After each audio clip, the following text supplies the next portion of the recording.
इतने कॉल्स, इतने सारे कॉन्ग्रेचुलेटरी मैसेजेस जो आए हैं, सो ऑब्वियसली ओवरवेलमिंग है। मैं तो बस अपना पढ़ते गया एंड एग्जाम दे दिया तो आ गया। रैंक 1 का सपना मैंने ऐसे नहीं देखा था, पर हाँ ये जरूर था जो भी देना है अपना बेस्ट देना है। मैं कभी सोच के नहीं रखा था कि रैंक 2 आएगा मेरा।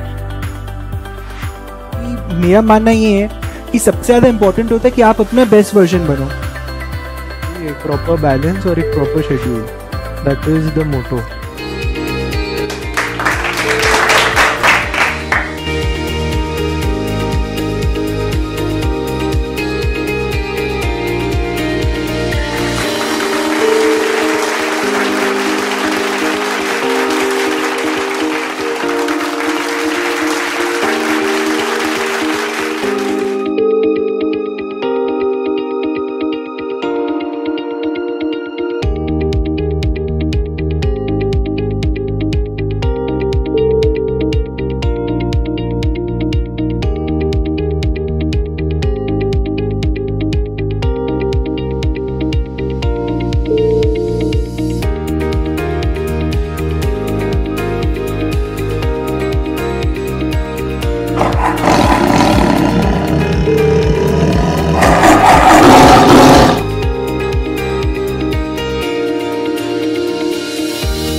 Yes, dear friends, आज हम स्टार्ट कर रहे हैं हमारा another lecture. We starting off with the new lecture, lecture number 4।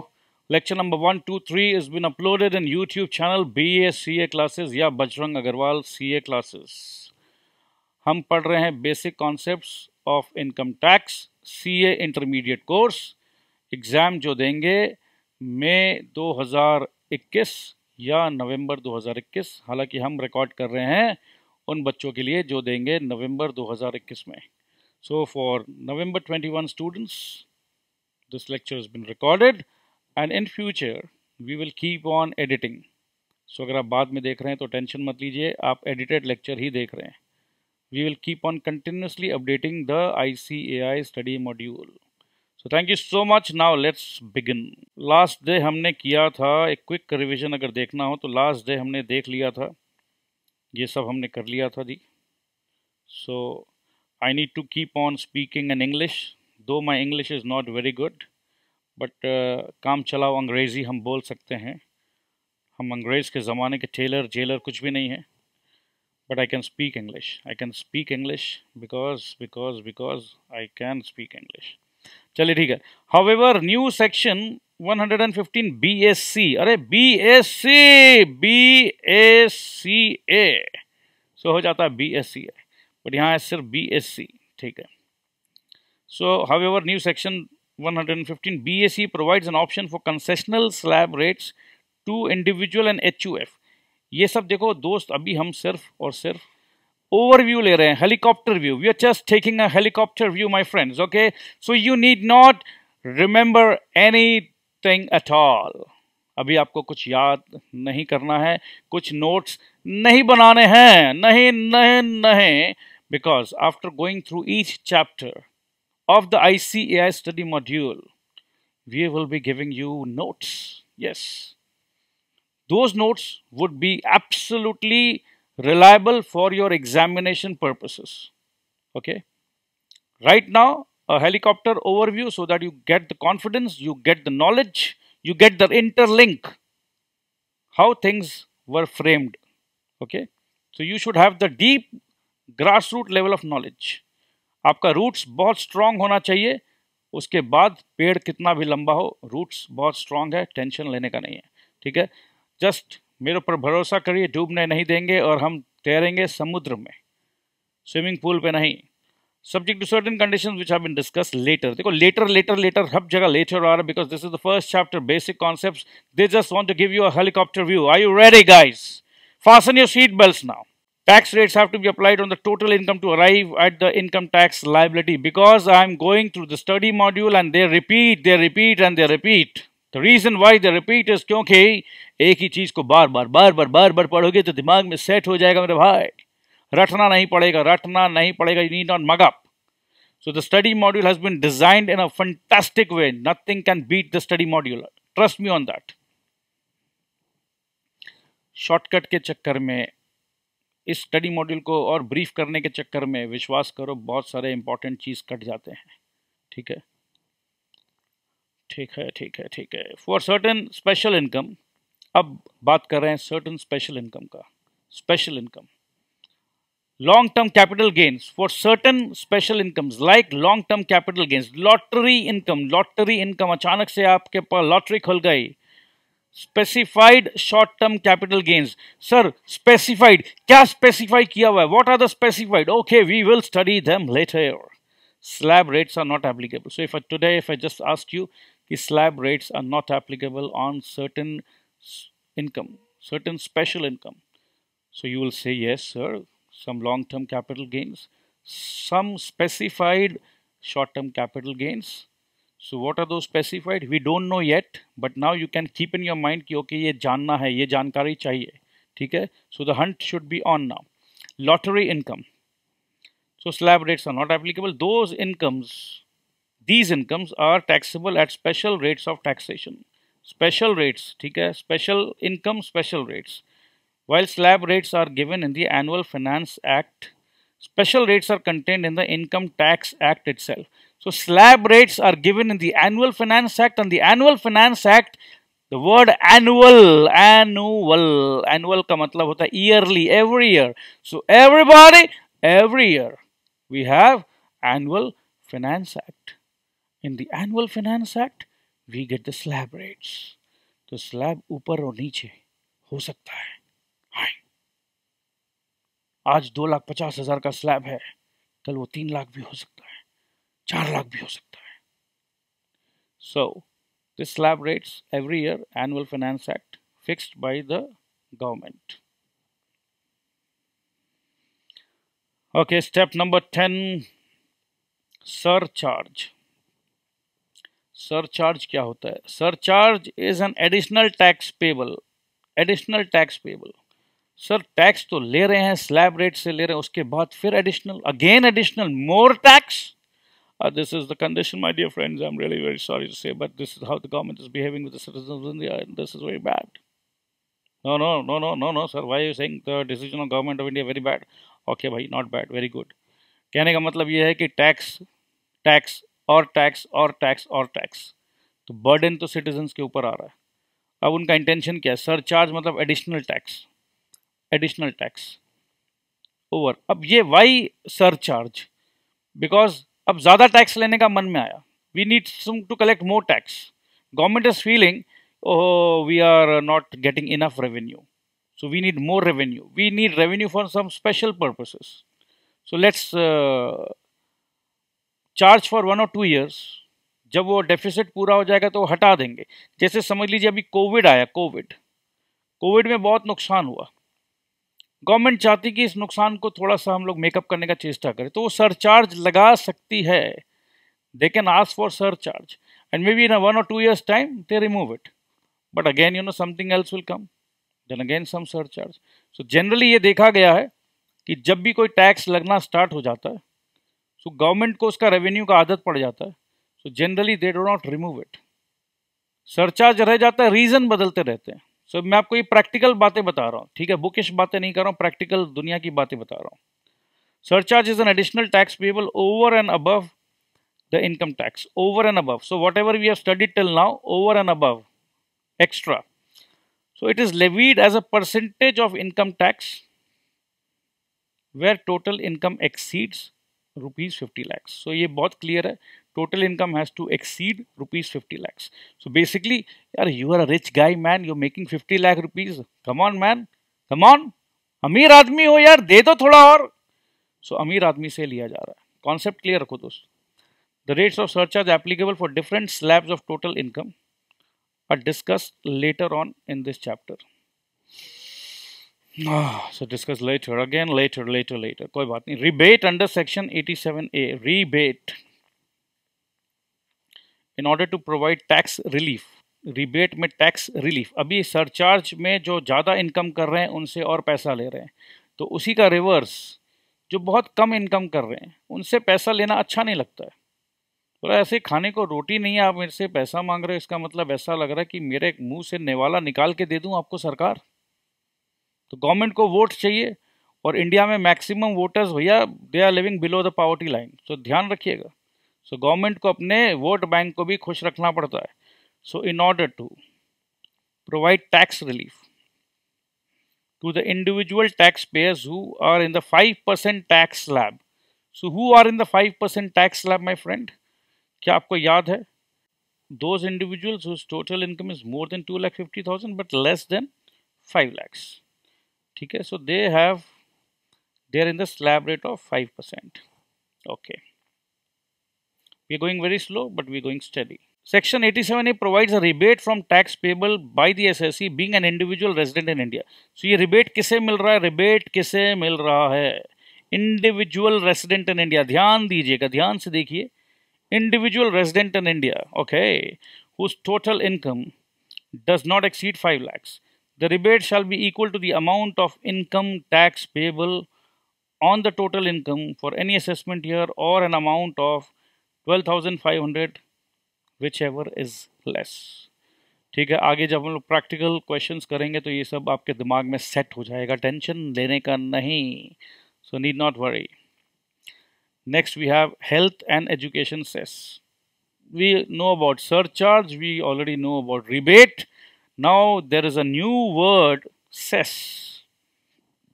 Health and education cess. So income tax as increase by the surcharge. So अब इनकम टैक्स तो अपने को समझ में आ गया. पहले हम लोग क्या किए, टोटल इनकम निकाले, ठीक है, टोटल इनकम पे सारा डिडक्शन दिए, इनकम टैक्स निकाले, इनकम टैक्स के ऊपर प्लस सरचार्ज किए. So income tax as increase by the surcharge और reduce by the rebate. So surcharge में ऐड होता है, रिबेट में सब्ट्रैक्ट होता है. If applicable is to be further increased by an additional surcharge called health and education cess on income tax at the rate of 4% of income tax plus surcharge if applicable. So income tax के ऊपर surcharge लग गया. अब income tax plus surcharge को जोड़ने के बाद 4% और लगेगा, उसे कहते हैं हेल्थ एंड एजुकेशन सेस. चलो जी, कोई बात नहीं. तो आप कि जो इनकम टैक्स हम पढ़ रहे हैं इसका मतलब ये है कि सरकार को रेवेन्यू चाहिए. सरकार आम जनता से किस प्रकार धीरे धीरे धीरे धीरे धीरे धीरे धीरे धीरे धीरे धीरे ले लो. सो सरकार का यही काम है मेरे दोस्त, ले लो. They want to take away everything from us, everything. अरे हमारे पास क्या बचेगा सरकार, अब क्यों ऐसा इतना ले रहे हो, कुछ देते क्यों नहीं, कुछ देते क्यों नहीं. अरे इतना तो दिया, रोड दिया, ब्रिज दिया, डैम दिया. रोड दिया, ब्रिज दिया, डैम दिया. तूने क्या दिया, मैंने क्या दिया, मिला ले मिला ले मिला ले. मैं हूँ सरकार, मेरे को तेरा है पैसे का दरकार. तो सरकार मतलब है गवर्नमेंट ऑफ इंडिया और revenue department, income tax department. They will charge and this is compulsory my friend, this is not optional. And you can not ask the government, okay government I gave you 10 lakh rupees tax, did you give me benefit worth 10 lakh rupees? You cannot ask that. So do keep this in mind. Advance tax and tax deducted at source. Now we come to a situation where government to increase their revenue, They are thinking, oh, Mr. Pyare Lal did not pay tax in time. Oh, Mr. Jaswinder Singh from Bhatinda is not paying tax. Mr. Agarwal from Banaras is not paying tax. Mr. Dwivedi from Banaras not paying tax. एक काम करते हैं, क्यों नहीं हम advance में tax ले लेते हैं, क्योंकि ये लोग लेट करते हैं पैसे देने में, तो एडवांस में पैसे ले लो जेनी, एडवांस में मंगाओ, एडवांस में मंगाओ, एडवांस में मंगाओ। इनको आदत दिला दो कि तुमको सरकार को पैसे देने हैं, तुम लोग भूल जाते हो, you forget, you people, you forget that you need to pay tax, you going delay, don't worry, now we will make a provision that you need to pay advance. Pay advance, don't forget. You people forgetting, how will I run the government? No money. So advance tax. अब advance tax के तरह tax deducted at source, ये भी एक प्रकार का पैसा तुरंत सरकारी खजाने में आ जाता है, टैक्स डिडक्टेड एट सोर्स। अब जैसे ही मैंने इस मंथ का सैलरी दिया, वैसे ही सरकार ने कहा, listen, you giving salary, yes सरकार, I am a good employer, मैं टाइम पे पैसे दे देता हूँ, बहुत अच्छे करते हो, बहुत अच्छे करते हो। जिस प्रकार से तुम टाइम पे सैलरी देते हो, सैलरी इनकम करने के बाद वो लोग हमको इनकम टैक्स टाइम पे नहीं देते, बैड पीपल। तो तुम एक काम करोगे अब से, यस सरकार, तुम जब भी उनको पैसे दोगे, सैलरी दोगे, तो इतना परसेंट काट के इनकम टैक्स काट लेना तुम। अरे सरकार, आप क्या बात कर रहे हैं, आप मेरे को ये पावर दे रहे हैं कि मैं टैक्स ले सकता हूं। अरे वाह भाई वाह, अरे सरकार thank you, you are giving me so much power. अब मैं अपने एम्प्लॉयज को बोलूँ, अरे चलो सुनो सुनो, टैक्स मेरे को देने का है। नहीं नहीं नहीं, तुम गलत समझते हो, तुम्हें टैक्स एम्प्लॉय से लेने का और लेकर तुम्हें हमारे खजाने में जमा करने का। You will deposit. Those people, they don't deposit. You're paying. See, let's say you are giving salary of 10,000 rupees. Example. आप उसमें से 500 रुपया डिडक्ट कर लीजिएगा। आप एम्प्लॉय को दीजिएगा 9,500 और गवर्नमेंट को दीजिएगा 500 रुपये। आपका टोटल तो 10,000 ही जाएगा जी। You are paying 10,000, you pay 10,000, but 9,500 to the employee, 500 to the income tax department, IT department. You can tell your employees, ki see, this 500 rupees I am deducting, tax deducted at source, जहां से पैसा, जैसे पानी का source, Ganga जो बहती है, कहां से बहती है? गंगोत्री से बहती है, वहां से गंगा शुरू होती है। तो जहां से इनकम शुरू हुई, इनकम कहां से स्टार्ट हुई? From where did the income start? Income started from the salary. So I am the employer, I am giving salary, the moment salary I need to pay, I will deduct the tax तुरंत से, salary हो या interest income हो या कोई भी income हो।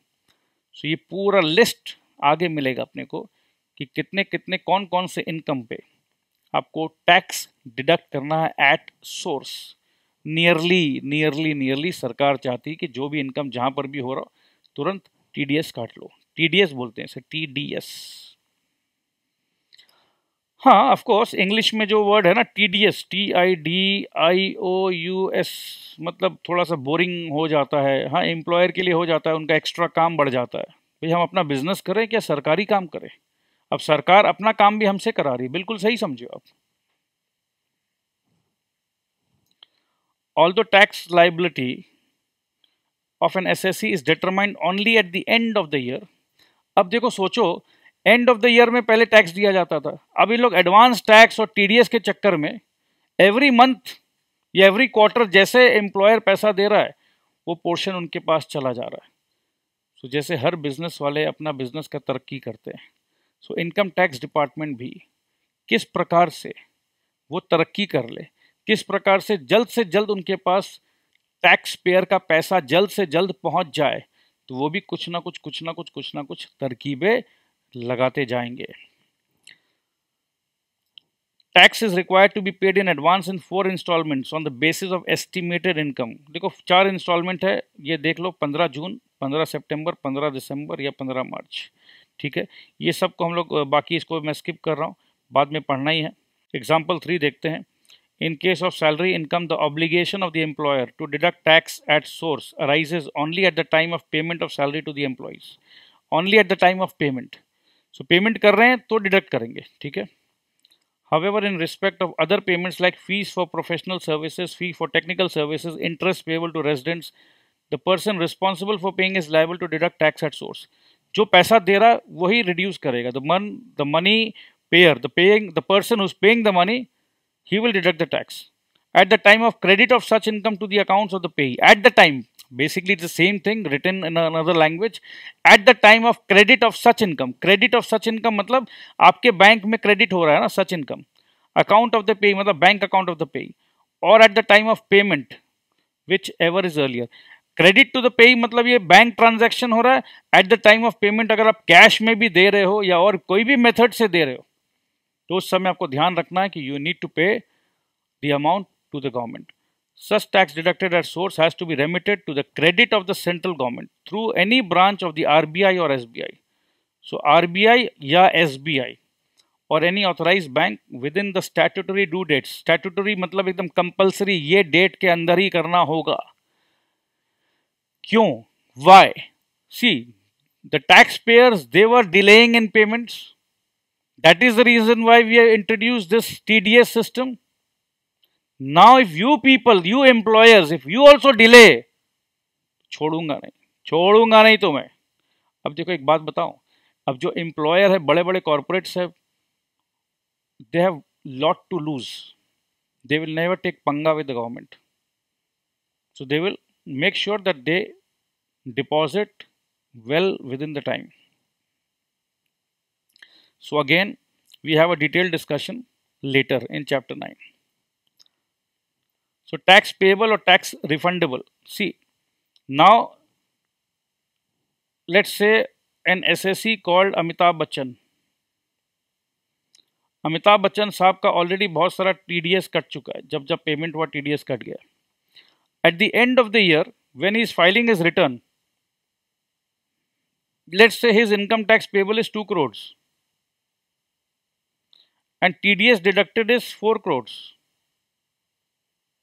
So already 4 crores has been submitted in his account. So Amitabh Bachchan Sahab will get a refund of 2 crore rupees.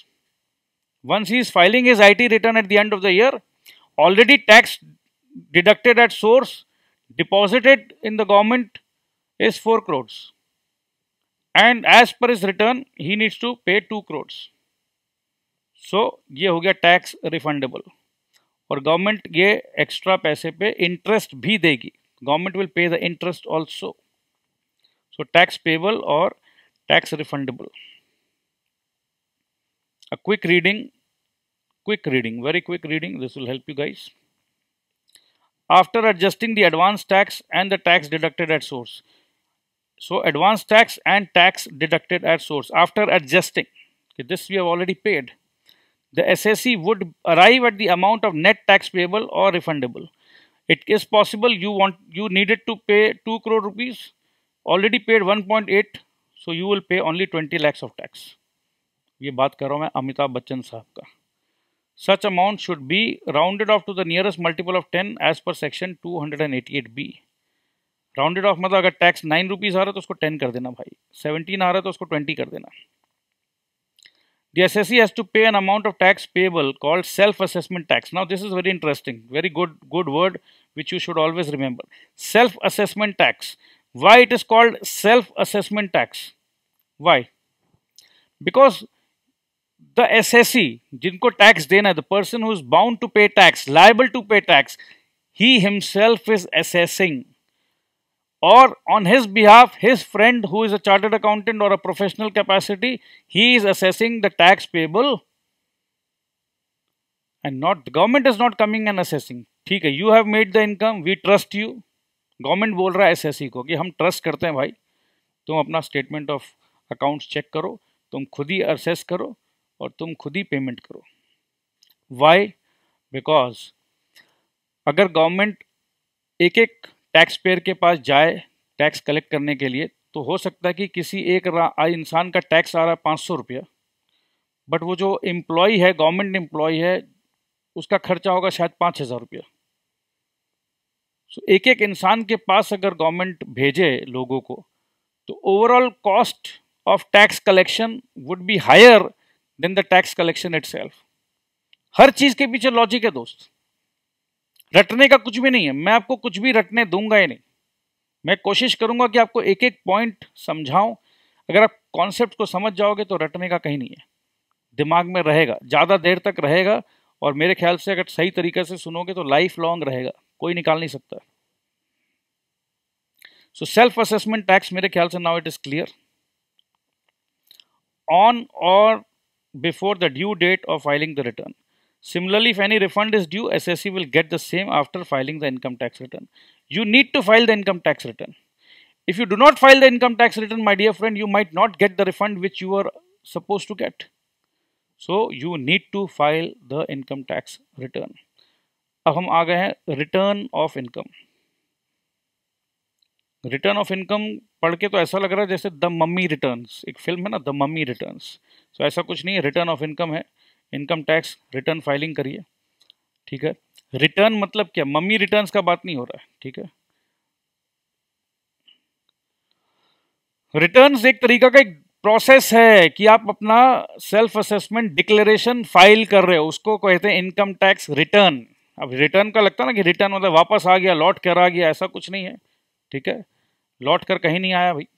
Income tax government के पास बंदा जो टैक्स का डिक्लेरेशन भरा, टैक्स जमा किया, उसको रिटर्न कहते हैं, रिटर्न। भैया मैंने आपको 1,000 रुपया दिया, मेरा बिल तो 800 ही रुपया हुआ, 200 रुपया रिटर्न करिए।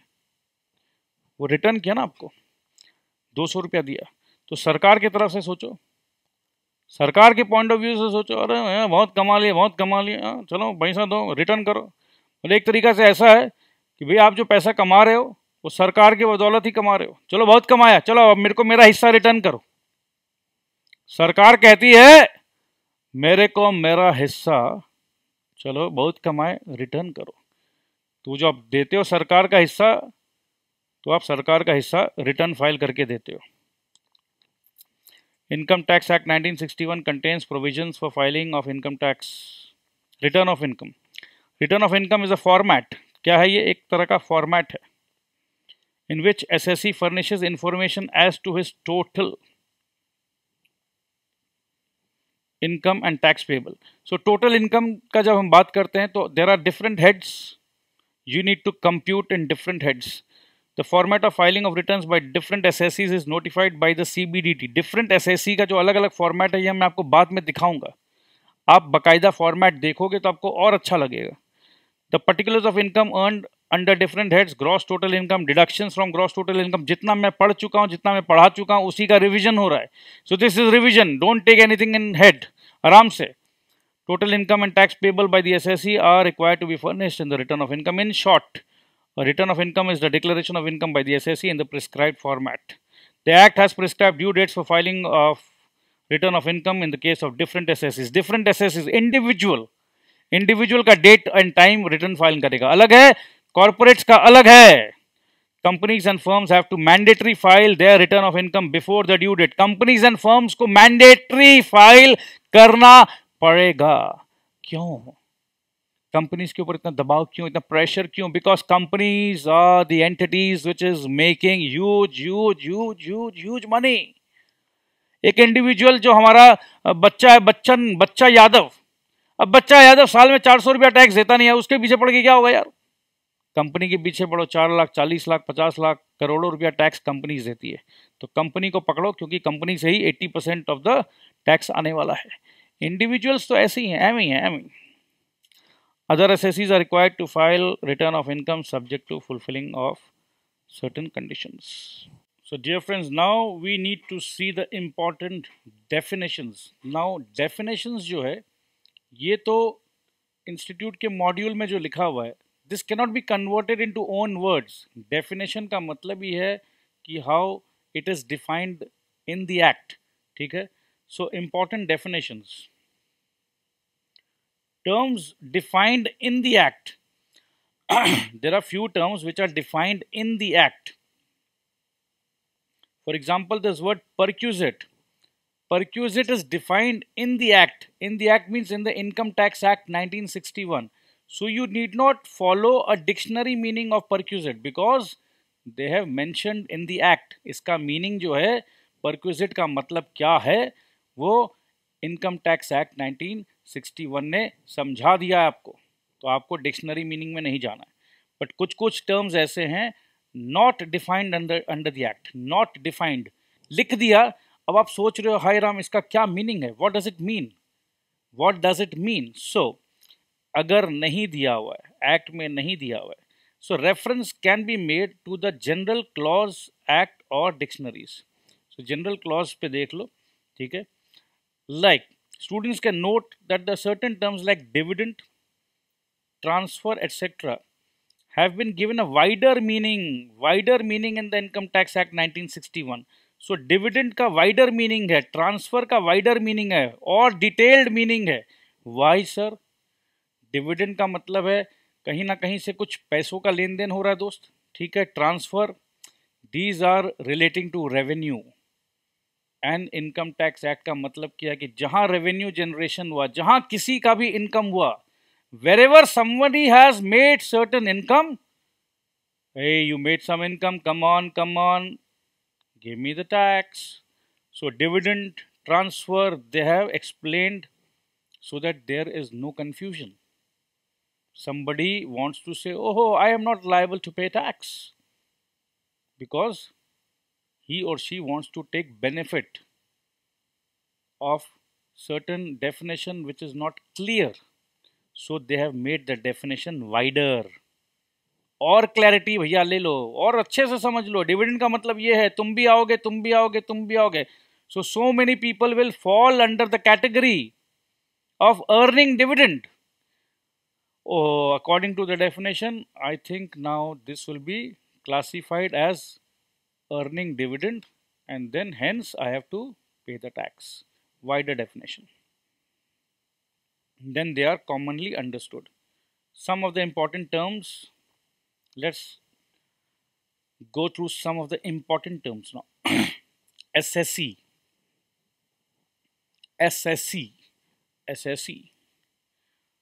अब देखो दोस्त, अगर थोड़ा सा मजाक करने का इच्छा हो रहा है, ASS का क्या मतलब होता है? ASS का मतलब होता है एस मतलब होता है गधा.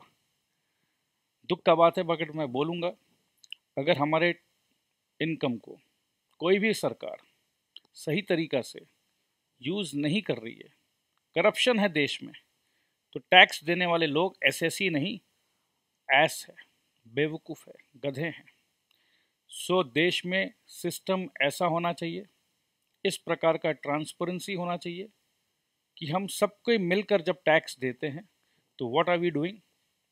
We are contributing to nation building. देश तभी तरक्की करेगा जब हम सब कोई बहुत मेहनत से कमाएंगे और भारत सरकार को टैक्स देंगे. जो भी व्यक्ति टैक्स देता है, the person who pays the tax is an SSC. But there are certain more definitions, we will read one by one. But we all appeal to the government of India, as citizens of India, as taxpayers, do not play with our hard-earned money. सरकार गिरा देंगे. 5 साल बाद जब election होगा, उस समय vote देने का पावर है आपके पास, और आपको पता है कि आपके मेहनत के पैसे को सही प्रकार से इस्तेमाल नहीं किया गया है, सरकार गिरा देंगे. ये जज्बा रखना ज़रूरी है. सिर्फ पढ़ाई करेंगे और जॉब करेंगे, पढ़ाई करेंगे और नौकरी करेंगे और देश कहाँ जा रहा है हमें मतलब नहीं है, उससे देश तरक्की नहीं करेगा. यू आर द यूथ, आगे चलकर आपको संभालना है. हम मिलकर संभालेंगे. मैं भी अभी बूढ़ा नहीं हुआ हूँ, ठीक है. सो आप लोग आइए, जोश के साथ आइए, रटने वाले दिमाग से मत पढ़ाई करिए, क्योंकि आप पढ़ रहे हैं हमारे देश का कानून 1961 में इनकम टैक्स एक्ट, इंडिया का कानून पढ़ रहे हो दोस्त. चार्टर्ड अकाउंटेंट बनने वाले हो. वो जुनून, वो जज्बा, वो जोश चाहिए, चाहिए वो जोश. So, dear friends, how's the Josh? Good. SSE. SSE means a person by whom any tax or any other sum of money is payable under this act. पहले उन्होंने कहा any tax. बाद में उन्होंने कहा और any sum of money. So basically tax जो है वो काइंड में नहीं है जी, टैक्स जो है वो मनी के रूप में है. सो टैक्स और any sum of money is payable under this act. तो पहले एसएससी का एक नैरो डेफिनेशन था, बाद में जैसे जैसे सिचुएशंस सामने आते गए एक एक लाइन और ऐड होते गया. सो सेक्शन आपके सामने है. Every person in respect of whom any proceeding under this act has been taken for the assessment of. Now, any proceeding under this act, any proceeding, so income tax department कोई proceeding चालू किया है, कोई कार्रवाई चालू किया है, ठीक है, against a person, against a citizen for his income. Maybe he did not pay a tax, some proceeding by the department for his income, or the income of any other person in respect of which he is assessable. ये थोड़ा सा अजीब लग रहा होगा, किसी और का income, somebody else, but the government wants to catch me. क्यों भाई? तो ऐसा क्या सिचुएशन आता है जब किसी और का इनकम के लिए आप असेसेबल हो? ये हम पढ़ेंगे थोड़ी देर बाद में. Loss sustained by him or by such other person. So income का बात कर रहे हैं. So कई बार ऐसा लगता है कि अगर लॉस की बात हो तो this is outside the purview of income tax. नहीं जी, क्योंकि कई बार होता है ना कि you want to take the benefit of set off carry forward. So even the loss sustained, even if it is a loss sustained, you will be termed as SSE. It's not that only during income or profits you are an SSE, even during the loss. So basically the act's name is income tax. So income also means loss. Basically loss is what? Loss is negative income. Loss means negative income. So ऐसा नहीं है कि अगर loss हुआ है तो जी income tax के purview के बाहर हो गए, ऐसा नहीं है जी. When certain amount of refund is due to him or such other person, due to him or any person, जिसके पास भी refund जाने का है, that person is SSE. Every person who is deemed to be an SSE under any provision of this act, deemed to be an SSE, याद है आपको? मैंने starting class में कहा था डोंकी है ये, बट इनकम टैक्स डिपार्टमेंट बोलता नो जी ये तो हॉर्स है. मानना पड़ेगा. You have to agree, you have to consider, you have to believe कि this person is an assessee, deemed to be an assessee. Finally, every person who is deemed to be an SSE in default under any provision of this act. Deemed to be an SSE in default. Default means you have made certain mistake. As per the act, this was your duty, you were bound to do it, but oh my God, मजा है, मजाक है, देश का कानून है, खेल रहे हो. तो हम कौन है जी, आपको खेलने नहीं देंगे. आप SSE इन डिफॉल्ट है. अब आइए डिपार्टमेंट में देखा करिए, मुलाकात करिए, ये पेनल्टी है, ये प्रोविजंस है. सो उस प्रकार से बातें होंगी. Next is assessment. ये है section. This is the procedure by which the income of an assessee is determined. Assessment में क्या हो रहा है, आपका इनकम को डिटरमाइन किया जाएगा. कहने का मतलब है कि आपने रिटर्न फाइल किया कि भाई मेरा इनकम 5 लाख है, उस पर मोहर लग गया, समझ लीजिए स्टैम्प्ड. इनकम टैक्स डिपार्टमेंट ने असेस कर लिया कि हाँ जी हम विश्वास करते हैं जी, आपने कहा 5 लाख, हम भी मानते हैं 5 lakh. Acknowledgement.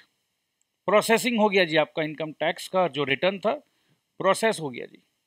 Okay, so income of an assessee is determined, it may be by the way of normal assessment और बाय वे ऑफ रीअसेसमेंट। अब देखो, नॉर्मल असेसमेंट, रीअसेसमेंट, ये सब सीए फाइनल में पढ़ेंगे कौन कौन से केस में रीअसेसमेंट होता है। कौन सा केस, नॉर्मल असेसमेंट में आपने भेजा, डिपार्टमेंट ने एक्सेप्ट कर लिया normal assessment of an income previously assessed, assessment procedure will be dealt with in detail at the final level. So relax रहिए, assessment का मतलब जो समझे आप, what you have understood about the assessment, that's more than enough. We'll be discussing in details in the final level. Now comes person. Person. So basically, person, you know, these are all classified as person. Artificial jurisdictional person, HUF individual, company, firm, AOP, BOI, local authority, all are person. The definition of SSC leads to the definition of a person as the former is closely connected with the latter. SSC is closely connected with person. Okay, assessment किसका होगा? SSC का होगा। और SSC कौन है? वो person है। Person कौन है? कंपनी भी पर्सन है, एओपी भी पर्सन है, बीओआई भी पर्सन है, लोकल अथॉरिटी भी पर्सन है, सभी कोई पर्सन है भाई। The term person is important from another point of view, that is the charge of income taxes on every person. सबको टैक्स देना पड़ेगा, टैक्स तो देना पड़ेगा। Now we can briefly describe you about individuals, companies, very easy, okay, we can go very fast, but मैं ये चाहता हूँ कि इसको आप रीड करके रहिए, so that next day जब हम डिस्कस करें और इजी हो, जल्दी जल्दी मैं रीड करूँ, जल्दी जल्दी समझाऊँ और आप भी जल्दी जल्दी समझ जाओ। so आज के लिए यहीं रोकते हूँ। I hope you are enjoying it. Basic concepts important है, so you need to be very thorough with the basic concepts. I am going slow, I am going steady. And once you are absolutely ready, I'll increase my speed. So I love you so much. Thank you so much. Bye-bye.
you.